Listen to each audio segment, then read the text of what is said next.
இன்னைக்கு பண்ணலாம், நாளைக்கு பண்ணலான்னு நாள் தாங்க போயிட்டுருக்கு. இன்னைக்கு பண்ணியே ஆகணும்னு சொல்லிட்டு ஸ்டார்ட் பண்ணிட்டேன். ஒண்ணு வந்து பார்த்தீங்கன்னா, இந்த நெய் காய்ச்சி எடுத்து வைக்கணும். இந்த பாலாடை நான் ரொம்ப நாளா ஃப்ரிட்ஜில ஸ்டோர் பண்ணிக்கிட்டு இருந்தேன். அது வந்து நெய் காலியாகி 1 வாரம் ஆகுது. இன்னைக்குனாவது பண்ணிறணுமேன்னு சொல்லிட்டு அத வெற்றிகரமா பண்ணி முடிச்சுட்டு, அப்படியே வந்து பார்த்தீங்கன்னா, நம்ம துணி துவைச்ச துணிய காய வச்சிரணும், பாத்திரம் கழுவிறணும், அதுக்கப்புறம் காஞ்சுக்கிட்டு இருக்க துணிய மடிச்சு வச்சிரணும். இதெல்லாம் பண்ணாலே வீட்ல பாதி வேலை முடிஞ்ச மாதிரி ஆயிரும். அதையும் டக்கு டக்குன்னு பண்ணிட்டு, இன்னைக்கு சூப்பரா வந்து பார்த்தீங்கன்னா, ஒரு ஹேர் ஆயில் தாங்க ரெடி பண்றேன். பாப்பாவுக்கு வந்து பார்த்திங்கன்னா, அந்த முடி செம்பட்டை அந்த கலரிங் பண்ணா எப்படி இருக்குமோ அந்த மாதிரி ஆயிடுச்சு. அதனால பாப்பாக்காகவே இந்த ஹேர் ஆயில் பண்ணணும் அப்படின்னு சொல்லிட்டு, இன்றைக்கி செய்ய ஸ்டார்ட் பண்ணிட்டேன். 2 கப்பு நிறையா தேங்காய் எண்ணெய், 1 கப்பு ஃபுல்லாக வந்து விளக்கெண்ணெய் எடுத்திருக்கேன். அந்த முடி நல்லா கருப்பாகிறதுக்கு விளக்கெண்ணெய் நல்லா ஹெல்ப் பண்ணும். அதனால் விளக்கெண்ணெய் எடுத்திருக்கேன். நல்லெண்ணெய் வந்து 1/2 கப்பு தாங்க எடுத்திருக்கேன். இது எல்லாமே வந்து பார்த்திங்கன்னா, வீட்டில் செக்கு ஆட்டின எண்ணெய் தான்.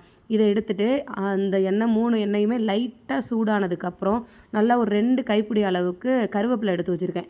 அந்த கருவேப்பிலையும் அதில் போட்டுடலாம். எண்ணெய் நல்லா சூடானதுக்கப்புறம் போட்டிங்கன்னா பொங்கி ஃபுல்லாக எண்ணெய் கீழே வந்துடும். அதனால் எண்ணெய் லைட்டாக சூடானதுக்கப்புறம் அந்த கருவேப்பிலையை சேர்த்துட்டு ஒரு 4, 5 சின்ன வெங்காயம் தட்டி போட்டுக்கிட்டேன். அதே மாதிரி நெல்லிக்காவும் கொஞ்சம் தட்டி போட்டுட்டு, கொஞ்சமாக வந்து கருஞ்சீரகம், வெந்தயம், வேம்பார் பட்டை கொஞ்சம் போட்டுட்டு லைட்டாக இந்த அளவுக்கு கொதி வந்தோடனே ஆஃப் பண்ணிவிட்டு, இது நல்லா ஃபுல்லாக ஒரு நைட் ஃபுல்லாக ஊறினதுக்கப்புறம் டப்பாவில் ஸ்டோர் பண்ணி வச்சுக்கிட்டோன்னா சூப்பரான ஹேர் ஆயில் ரெடி.